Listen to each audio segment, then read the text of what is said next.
The first sign of a problem is usually quiet. A letter, a warning, a line someone thinks you crossed, even when you didn't. I hadn't crossed any boundary, not legally, not physically, not even accidentally, but someone out there had already decided I did. The people behind that letter weren't neighbors. They were something else entirely. Every HOA has one. The rule enforcer, the self-appointed authority, the one who doesn't just follow rules, but rewrites them. That road, their entrance, their only way in and out, wasn't theirs. 2,300 acres. Every inch documented, every boundary clear, and somehow they built right through the middle of it. When I reached out, they didn't apologize. They didn't ask. They doubled down. That's the thing about people who think they're in control. They never see the moment it slips. I didn't argue. I didn't escalate. I made one decision. That changed everything. Because when you build your only access on land you don't own, you're not in control. And that's when the panic started. Funny thing about boundaries, they only matter when they're yours. When the Hargrove family moved in next door on a warm Saturday in June, I thought we'd hit the neighbor lottery. I'd lived alone on the property for 3 years by then, ever since my father passed and left it to me, and the house next door had sat vacant for the better part of 8 months. I'd watched 2 prospective buyers walk through it and walk away. A young couple came, took measurements in every room, stood in the backyard for 20 minutes pointing at things, and left, without making an offer. A man in a pickup truck arrived alone one afternoon, sat in the driveway looking at the exterior, and drove off without ever stepping out. I'd started to quietly hope that whoever eventually came would be the quiet, keep-to-themselves type. Someone who mowed on schedule, didn't throw parties, and had no particular opinion about my side of the fence. What I got instead were the Hargroves. And for a good while, I was glad I did. Marcus and Linda Hargrove arrived in 2 vehicles on that June Saturday, a late-model truck pulling a fully loaded trailer stacked with furniture wrapped in moving blankets, and a white, luxury SUV with a golden retriever named Biscuit hanging his entire head out the back window. They were polished, energetic, and introduced themselves within 20 minutes of pulling into the driveway. Marcus was tall and broad-shouldered, with the easy, firm handshake of a man who had spent years in sales or senior management, the kind of grip that communicates confidence before a single word is spoken. He was probably 45, with silver coming in at his temples, and the look of someone who had worked hard at appearing relaxed. Linda was something else entirely. She was trim and well put together, even in moving clothes, expensive athletic wear that managed to look like effortless, casual, with dark hair pulled back and a smile that arrived quickly and stayed long. She had what I can only call social velocity. Within 10 minutes of meeting me across the fence, she had established that they'd moved from a larger city 2 hours north, that Marcus had accepted a regional management position with a logistics company, that their kids, Carter, 12, and Avery, 9, were starting at the local school in the fall, and that she was absolutely thrilled about the neighborhood, the school ratings, the proximity to the farmers market, and what she called the general energy of the community. She used the phrase, "We just love it already," before she'd been here 20 minutes. Which is a thing people say when they want you to feel good about being their neighbor. Their 2 kids ran laps around both yards with Biscuit from the first hour, treating the fence line between our properties as an inconvenience rather than a boundary.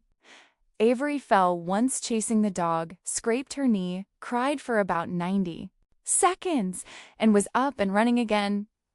Kata found a tennis ball and threw it for Biscuit against my fence without asking. But he was 12, and I let it go.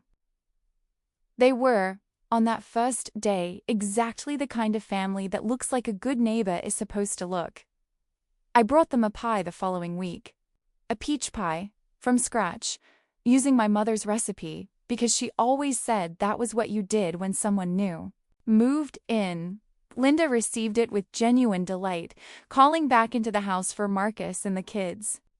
Marcus shook my hand again. The kids said thank you without being prompted, which I appreciated. Biscuit tried to get his nose into the pie dish. I still think about that pie sometimes, not with regret exactly, but with a particular awareness that kindness and trust are two different things, and that confusing them is how you end up standing at your window watching a demolition crew work for 2 weeks. My property had been in my family for 43 years. My father, Robert, was a civil engineer, 30 years working for a county infrastructure department before retirement.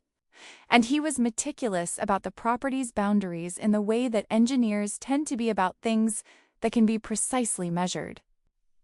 He bought the land in the early 1980s, when the neighborhood was still mostly open farmland with a scatter of older houses along the road. He had the land surveyed twice, once at purchase, with iron pins set at every corner, and a second time in 1994 when he built the detached garage at the back. Both surveys were conducted by licensed surveyors, both were recorded with the county, and both were filed in a fireproof document box in the basement alongside the deed, the title insurance policy, every building permit, and every property tax receipt organized by decade. He showed me that box. When I was in my mid-20s, sat me down at the kitchen table on a Sunday afternoon and walked me through every document, what the boundary lines meant, how to read the measurements, where the iron pins were set, what the easements covered. At the end, he said, in the way he said things that mattered, the land is worth nothing if you don't know where it starts and ends. Know your boundaries. Defend them when you have to. I thought he was being a bit dramatic. Engineers have a precision that can read as severity, but I remembered it.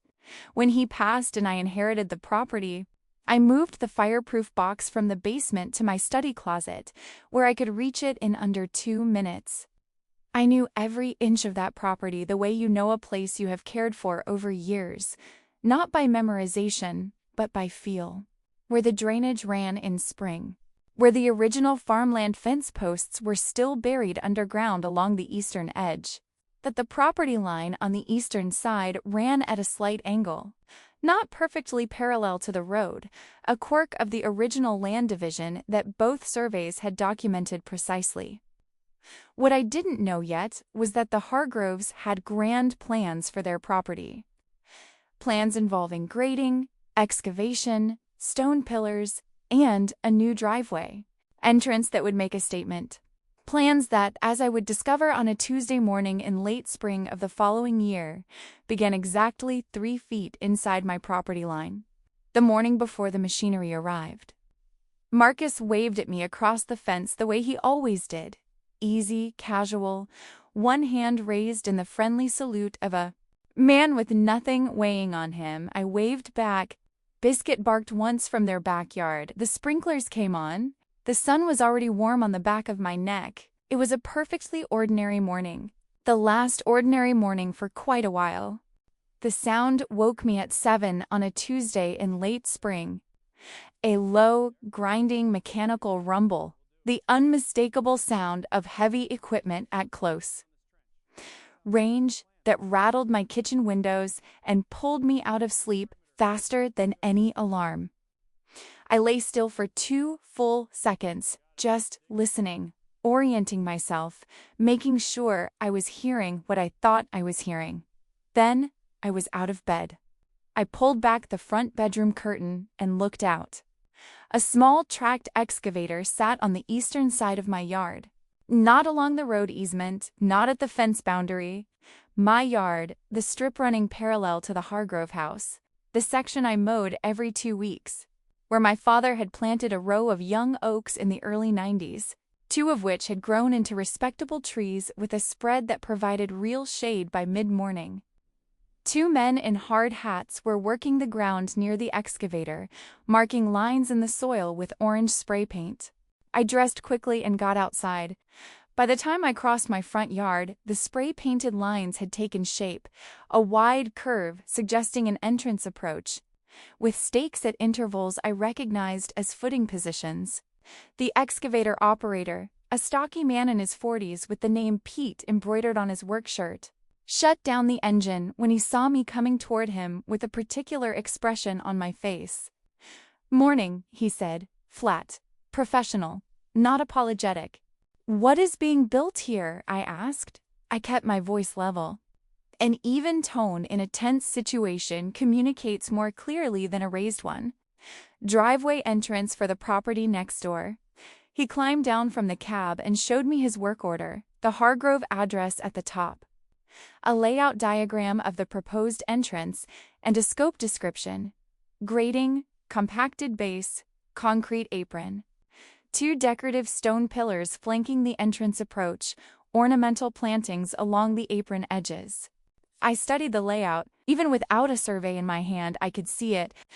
The proposed left pillar, the one nearest my property, sat in a position that required my land. The entrance curve, to produce the turning radius shown in the diagram, had to extend past where I knew my property line to be. The graded slope on the left side of the approach tied into ground that was mine, not theirs. "I need you to hold on while I speak to my neighbor," I said. Pete looked at his watch with the expression of a man asked to pause a paying job. "I have a schedule to keep." "I understand that. I'm asking for 30 minutes to verify a boundary question. If everything checks out, you'll hear from me and you continue. If it doesn't, you'll want to have stopped now rather than later." I let him read whatever he wanted into that. He looked at me for a moment and nodded. 30 minutes! I knocked on the Hargroves' front door. Marcus answered in a bathrobe, coffee in hand, entirely at ease. A man on a Tuesday morning who had a plan and hadn't yet been informed it had a problem. Through the kitchen doorway, I could see Linda at the island in workout clothes, laptop open. She didn't look up. "Hey neighbor," Marcus said, easy warmth. The tone of a man accustomed to being greeted with agreement. "Marcus, there's a construction crew working on my property right now. I need to understand what's happening before that work continues." He didn't flinch. He smiled, set his mug on the side table, and made the gesture a loose, dismissive wave of the hand that I would come to recognize as his signature move whenever a problem needed to appear smaller than it was. "Oh, it's just a bit of grading. We're putting in a new entrance. Much cleaner look, better curb appeal for the whole street, honestly. It barely touches your side. A few inches of overhang on the grading, nothing significant. Barely." That word went into my mind the way a splinter goes into skin, small enough to seem ignorable, pointed enough to stay. "I need the crew to stop until I can verify the boundary," I said. "I'll have an answer for you by this afternoon." His smile thinned by a fraction. Of course. No need to make a big thing of it. We're neighbors." That word again. Neighbor. Spoken the way people speak a word they want to do the work of an argument. I went back and told Pete to pack up for the morning. He wasn't pleased, but he packed up. I went inside and called a licensed surveyor before I'd finished my first cup of coffee. Through the window as Pete's truck pulled away, I saw Linda Hargrove standing at their front window watching, phone in her hand. She did not wave. That evening I carried the fireproof box up from the study closet and laid my father's survey documents across the kitchen table. I made a fresh pot of coffee, turned on every light, and sat down with both surveys the way my father used to sit down with anything that required his full attention, unhurried, methodical, prepared to stay as long as the work needed. The 1983 original was a large folded sheet of drafting paper, blue ink boundary. Lines, mechanical lettering at every angle and distance. The paper faintly yellowed at the fold lines from decades of careful handling. The 1994 update was more modern, cleaner, more detailed. Produced when the garage required recertification for the building permit. Both documents had been notarized, both recorded with the county clerk. Both showed identical boundary positions, the same iron pins, the same distances from the road center line, the same slight eastern angle that was a quirk of the original land division. I sat with both documents for an hour and a half. I traced the boundary lines with my finger. I used a ruler against the printed scale to measure distances. I located all 4 corner iron pins on the map and compared them against my memory of their actual positions in the ground. I'd found all 4 over the years just walking the property without specifically looking. I compared all of this against what I'd seen that morning: the spray-painted lines, the entrance curve, the staked positions of the proposed pillar footings. The encroachment was not a few inches. It was not a minor grading overhang that might be called de minimis by a generous interpreter. Based on the work order layout Pete had shown me and the boundary positions documented in both surveys, the proposed left pillar sat between 3 and 4 feet inside my legal property line. The concrete apron would cross my property line at its narrowest point by at least 2 feet and at its widest by closer to 4. The graded slope supporting the left side of the approach would occupy a strip of my property running approximately 40 feet along the shared boundary. The entire structure could not physically exist without my land. Not partly, not barely. It required my property as a structural component. Without my land, Marcus Hargrove's entrance had no room to be what he'd designed it to be. I called a licensed surveyor at 8 the next morning. Not a local firm. I wanted someone with no existing relationships in the neighborhood, no prior engagement with either property, no reason to lean in any direction. I found one through the state professional registry, a certified land surveyor from a neighboring county, 32 years of practice, a clean record.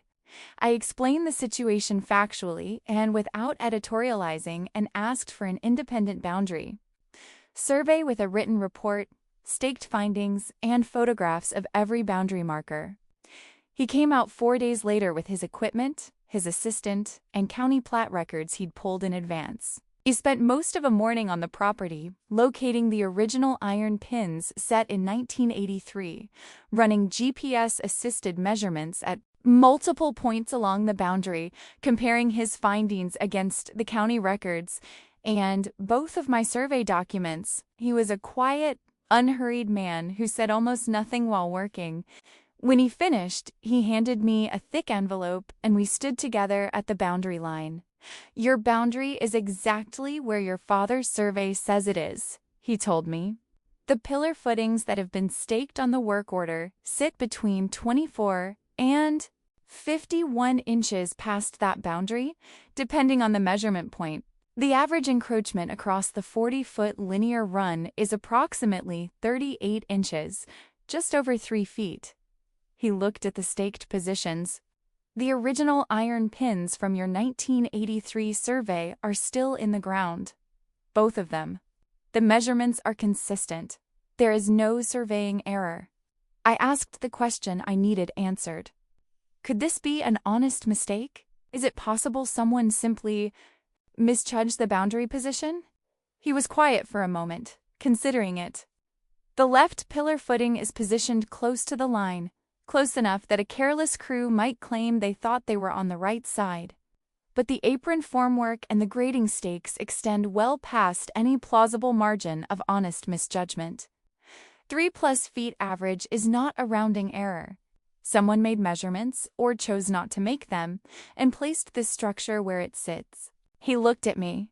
Whether that was accidental or something else, I can't say. The encroachment itself is not in question. I paid his invoice on the spot. I sat with the report for 2 full days. I have my father's temperament in this regard. I do not act while I'm angry.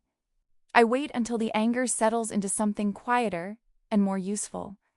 Something that looks, to other people, like patience. Something that is actually clarity. On the 3rd day, I called Patricia. I want to be precise about how I knocked on the Hargroves' door that Saturday morning, because the manner of it matters to the story. I did not knock angry. I did not go looking for a fight, or to embarrass anyone, or to watch Marcus Hargrove's expression change when he understood what I was holding. I knocked prepared. There is a genuine difference between those two things, and the difference is what determined how the conversation went. The night before, I had assembled a folder at my kitchen table. Blue folder, 2-inch capacity, labeled on the tab with my father's label maker that still lived in my desk drawer.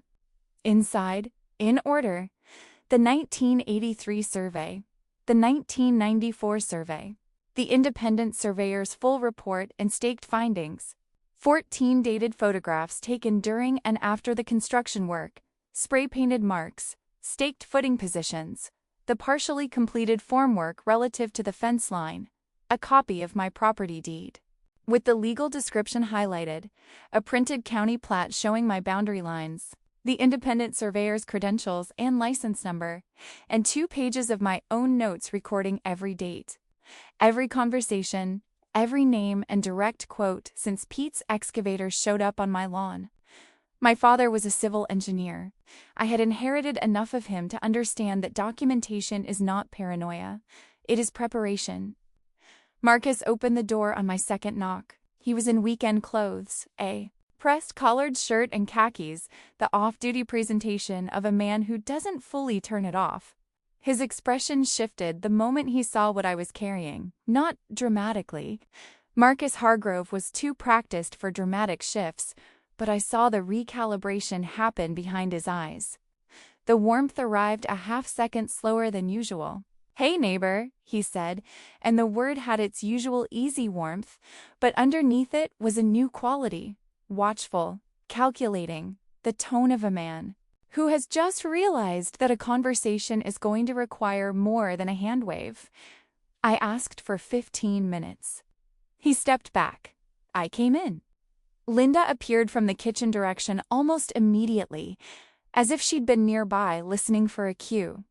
She was in weekend clothes, expensive casual, and her expression moved through surprise, assessment, and a landing on warm attentiveness so fast you could almost miss the other two. She did not excuse herself. She pulled a stool to the kitchen island and settled in with her coffee, positioned where she could see the whole room. She brought with her a quality I had noticed before but now understood more clearly, a particular form of focused social intelligence. Linda Hargrove was a woman who gathered information the way some people gathered receipts, systematically, without drawing attention to it, because she understood that information was where power actually lived. I laid the documents on their kitchen counter without preamble. Survey 1, Survey 2, the independent report, 14 photographs in sequence. I walked through each item and stated the findings, the boundary position, the independent measurements, the average encroachment of 38 inches, the 40-foot linear run of my property involved. I did not say outrageous. I did not say unacceptable. I used measurements and dates. Marcus went through his stages.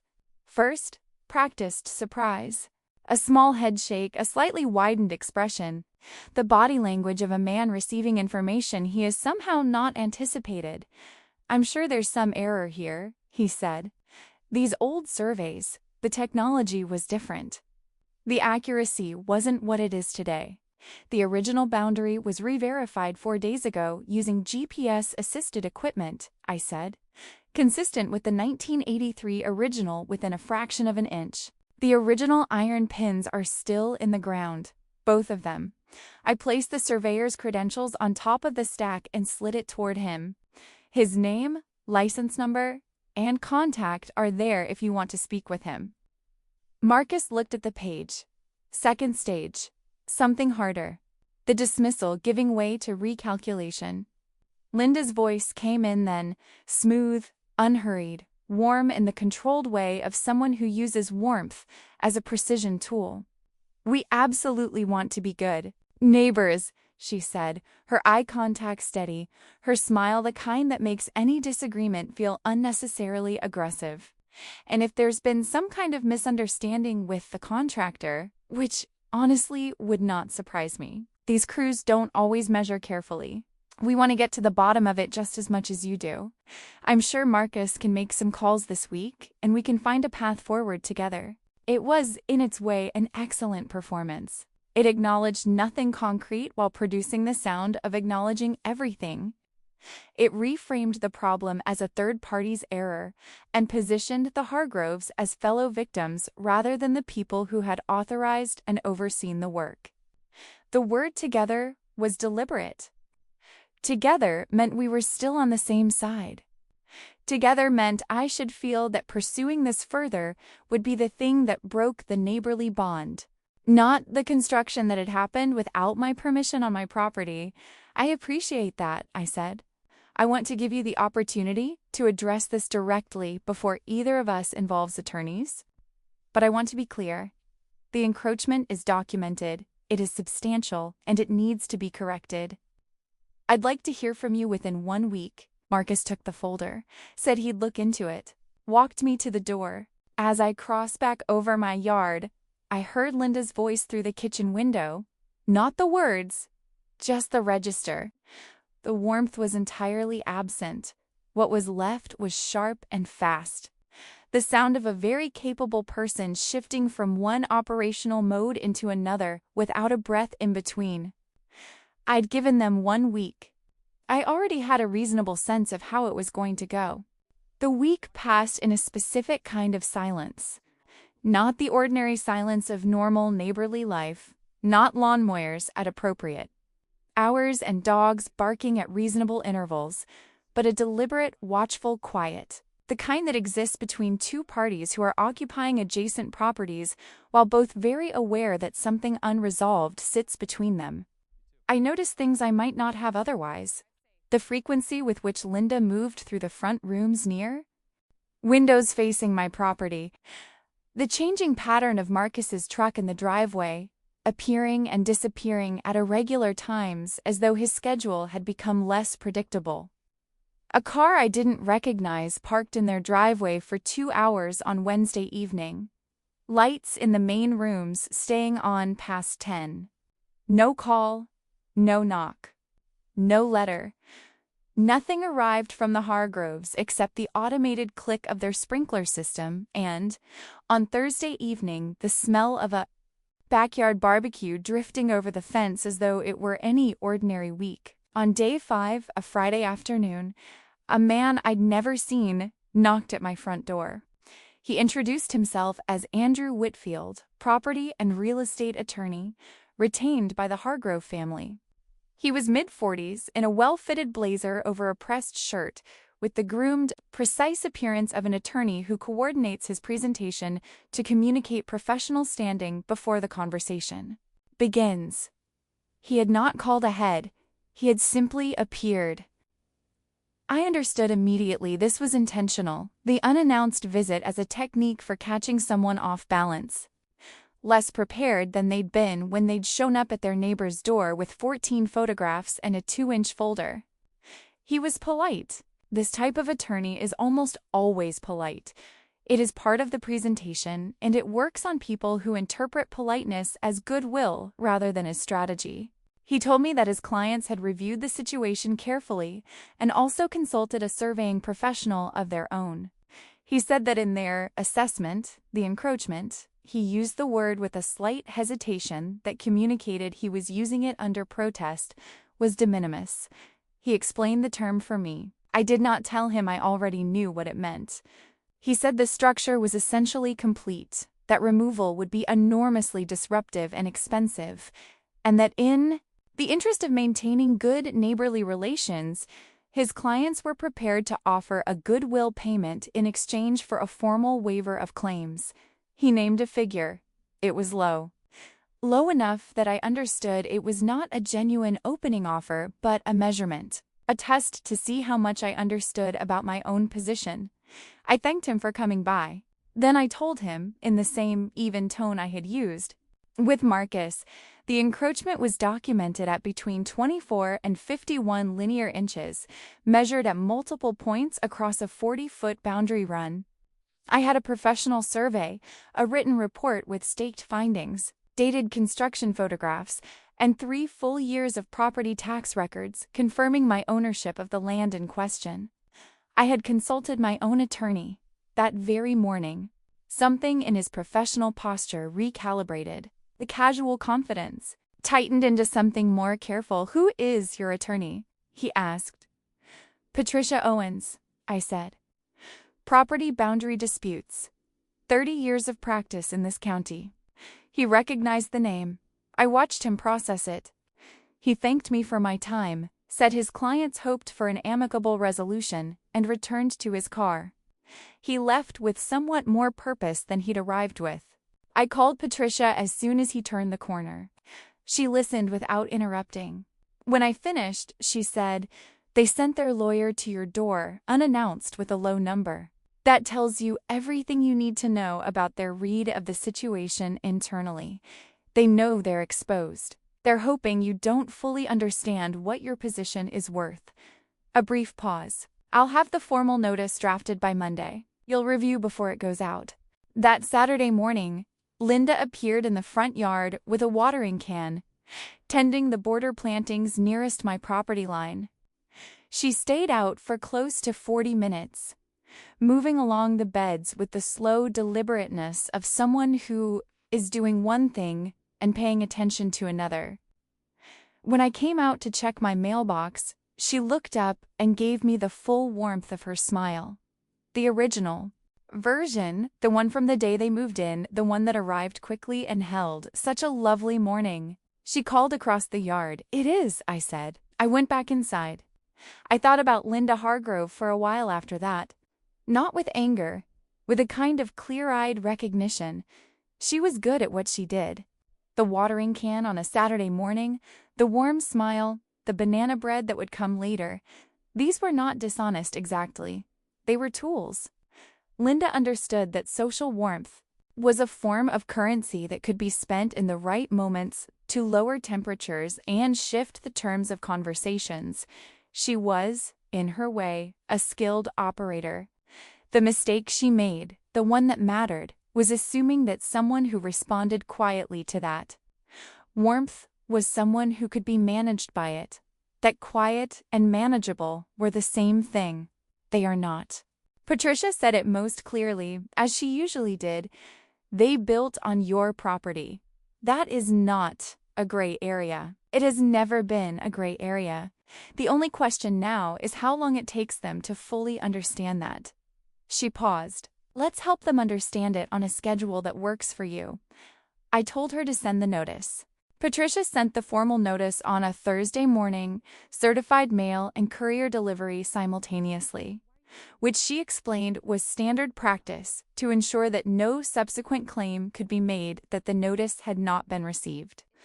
The certified mail required a signature at delivery. The courier required a second signature. Both deliveries were time-stamped. Both signatures were documented. There would be no question of whether the Hargroves knew. The notice was 3 pages, single-spaced, in the precise and economical language of an experienced property attorney who wants every sentence to carry its legal weight without an ounce of extra drama. It opened by identifying the parties, the properties, and the nature of the dispute. It cited the independent survey, attached as Exhibit A, and the original boundary. Surveys as Exhibits B and C. It cited the specific state statutes governing unauthorized encroachment on private property, adverse possession timelines and their prerequisites, and the unambiguous right of a property owner to demand removal of structures built without authorization on their land. Patricia had also included citations from 2 prior county court decisions involving comparable boundary encroachments. Both cases she had litigated herself, both resolved in her client's favor. She was not threatening. She was establishing, with documented precedent, that this was not unfamiliar territory for her. The demands were unambiguous. Full removal of the encroaching structure within 30 days, both stone pillars including their subsurface footings, the entire concrete apron, and all formwork. Any compacted base material extending past the legal boundary, and all graded earthwork disturbing my property. Full restoration of my property to its pre-construction condition, regrading and reseeding of all disturbed soil to match the surrounding grade, supervised by the independent surveyor to confirm accuracy. All work at the Hargrove's expense, performed by licensed and insured contractors. A written notarized acknowledgement of the property boundary provided within the 30-day window. The final page was the one that Patricia had said would matter most. She had calculated what she called an unauthorized use assessment, the fair rental value of the encroached strip of land for the full period from construction completion to the date of the notice. 40 feet in length, 38 inches average width. Documented at current county land use rates, using a methodology she had applied in prior cases. The total was not a large number in absolute terms, but it was a real number. A documented, methodologically sound, legally defensible number. And the notice stated clearly that I reserved the right to pursue that amount in full, plus attorney's fees and applicable court costs if the matter proceeded to litigation. That last page is what changes the conversation, Patricia told me. Not because of the dollar amount, because it tells them you understand that you have been damaged, that this was not just an inconvenience, but a quantifiable, unauthorized use of your private property. That moves the conversation from one between two neighbors disputing a boundary to one between an injured property owner and a party. With documented legal exposure, they will feel the difference. I watched from my front window when the courier van arrived that Thursday afternoon. Linda answered the door in workout clothes, hair back, mid-morning expression. The automatic gesture of someone who signs for packages without looking at them first. She signed. She looked down. She read the return address. Her posture changed, a subtle shift, the kind you notice when you're watching for it. The door closed. About 12 minutes later, Marcus came through the garage door. He walked directly to the new entrance, not in a hurry, but with the directness of a man who has been told something and needs to see it with his own eyes. He stood at the base of the left stone pillar. The one my surveyor had confirmed sat 51 inches past my legal boundary at its closest measurement point, and he looked at the whole structure. The pillar, the concrete apron, the ornamental plantings Linda had selected along the approach edge, the graded slope on the left side that required my land to maintain its angle. He stood there for a long time. Long enough that I made myself a cup of tea and came back to the window and he was still there, the courier envelope in his hand, looking at something he had been proud of the way you look at something when it has just been reclassified, when it has gone from being an asset to being a liability in the space of a delivered envelope. Linda came out and stood beside him. They spoke in the close, low way of two people who don't want their voices to carry. Neither of them looked toward my house. But I could see, even at that distance, through the window, that the quality of their conversation was different from any I had observed between them before. No easy hand gestures, no warmth in their body language toward each other. Just two people in close proximity, dealing honestly with a situation that was more serious than either of them had wanted to acknowledge. Andrew Whitfield's gray sedan appeared in their driveway at 7:15 that evening and left at 9:40. Lights in the living room stayed on past 11. I went to bed at my normal time. The notice had done exactly what Patricia designed it to do.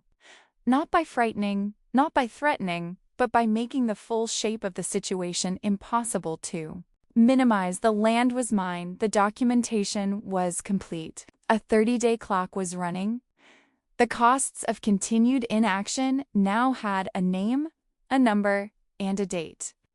There was nothing left to manage, defer, or smooth over with charm and watering cans and Saturday morning smiles. Beyond my fence, two expensive stone pillars were standing on borrowed time. They removed the structure. I want to say that clearly before I describe how it happened, because the process was neither quick nor clean, and I don't want the details to make the ending seem more uncertain than it was. The structure came down. The land was restored. The matter was resolved entirely in my favor. Everything else is the texture of how we got there, and it's worth telling because it reveals something true about people and property and the way this kind of conflict actually resolves when one party has done their homework and the other has not. It took the full 30 days. 2 separate contractor crews, the first for demolition and removal, the second for soil restoration and reseeding. A dispute between Marcus and the original contractor who had built the entrance about who bore responsibility for the removal costs consumed the first week. I know this because Biscuit, the golden retriever, escaped through their back gate one afternoon during what sounded like a heated phone call in their driveway and came wandering into my front yard looking confused and happy, as golden retrievers tend to look in all situations. I walked him back over the fence. Nobody came to the door to thank me. I didn't need them to. The stone pillars came down on a Saturday, 14 days into the 30-day window. A small equipment crew spent most of the day on the work, a demolition task that took considerably longer than the original installation, as removal always does. It is easier to build wrong than to unbuild correctly. Marcus was in the driveway for part of the morning, watching. He had the posture of a man at a funeral for something he had expected to outlast him. Linda's car was gone both days of the major demolition work. I do not know where she went. I noticed, and I chose not to think further about it. The concrete apron took a separate crew and a separate day, cutting, breaking, loading, hauling away in a contractor's dump truck that made 3 trips. The soil restoration crew arrived the following Saturday, regraded the disturbed strip, brought in topsoil to match the existing grade, seeded it with a grass mix chosen to match the surrounding lawn. The independent surveyor came out in the final days of the 30-day period to observe the completed work. He walked the boundary with me, measured at 3 points, and issued a written addendum to his original report, confirming that the removal was complete and the boundary fully restored. He charged me a half-day observation rate. I paid it without hesitation. By the end of the 30 days, the eastern boundary looked, from any outside perspective, almost exactly as it had before construction began. The grass over the reseeded strip would need another growing season to fully establish, but the concrete was gone. The pillars were gone. The encroachment was gone, in fact, not just in demand. The land was mine again as completely as it had always been on paper. The Hargroves' replacement entrance, built entirely on their own property, positioned correctly, verified before the first stake went in, went up the month following the removal. It was simpler than the original design, no stone pillars, a standard concrete apron at a normal residential width, set within their legal boundary with a margin to spare. It looked, in the end, like an entrance that belonged exactly where it was. I thought it was better than what they'd planned. It just cost them considerably more, in money, time, conflict, and a particular kind of neighbor relationship, to arrive at something that should have been done correctly from the beginning. Marcus negotiated the financial settlement through Patricia on day 28 of the 30-day window, 2 days before the deadline. The number was smaller than Patricia's unauthorized use calculation. But it was real, agreed upon, and it came with something more valuable than the dollar amount, assigned and notarized. Acknowledgement of the property boundary as established by the independent survey, and a recorded waiver of any future claim to easement or prescriptive rights over the encroached strip. No future occupancy argument. No future claim that years of use had created a right of continued presence. The land was mine, acknowledged in writing, recorded at the county office. Permanent in the way that recorded documents are permanent, which is to say, as permanent as anything in property law gets. Patricia called it a clean resolution. I called it fair. The signed acknowledgement is in the fireproof box now, filed directly behind my father's original 1983 survey. Exactly where it belongs. Linda made her attempt about 3 weeks after the settlement was signed. She appeared at my front door on a Sunday morning, a calculated time, I suspected. When weekend ease might make a reset feel natural, carrying a loaf of banana bread wrapped in a clean kitchen towel and wearing the full warmth of her original smile. She said she hoped we could put everything behind us and return to being good neighbors. She said they'd learned important lessons about working with contractors and verifying boundary lines before construction begins. She said Marcus felt terrible about how everything had unfolded. I thanked her for the banana bread. It was genuinely excellent, dense, not too sweet, with walnuts. I told her I held no personal animosity toward either of them, and I meant it entirely. What had happened was not malice. It was assumption, the assumption that close enough was close enough, that a quiet neighbor might also be a manageable one, that the costs of getting something wrong could be negotiated down if presented with enough confidence and warmth. Those assumptions had proved incorrect. The lesson had been learned at a price the Hargroves set themselves by not verifying before they built. That was the whole of it. We are cordial now. Not warm, that ship has sailed, and I suspect neither of us misses it particularly. We acknowledge each other across the fence with the specific nod of two people who have tested each other under real pressure, reached a documented agreement, and arrived at a mutual and clear-eyed understanding of exactly where things stand, literally, legally, and permanently on record. Biscuit still barks at me sometimes from their backyard. He is a genuinely good dog, and I have never once taken it personally. Some evenings I walk the perimeter of the property the way my father used to, not from anxiety, just from the habit of a man who understands that land you don't pay attention to is land you are slowly, quietly surrendering. I stop at the eastern boundary and look at the strip where the concrete apron used to be. The grass has come in fully through one complete growing season now. You would not know, looking at it, that anything had ever been placed there. But I know. The independent surveyor's report knows. The notarized acknowledgement knows.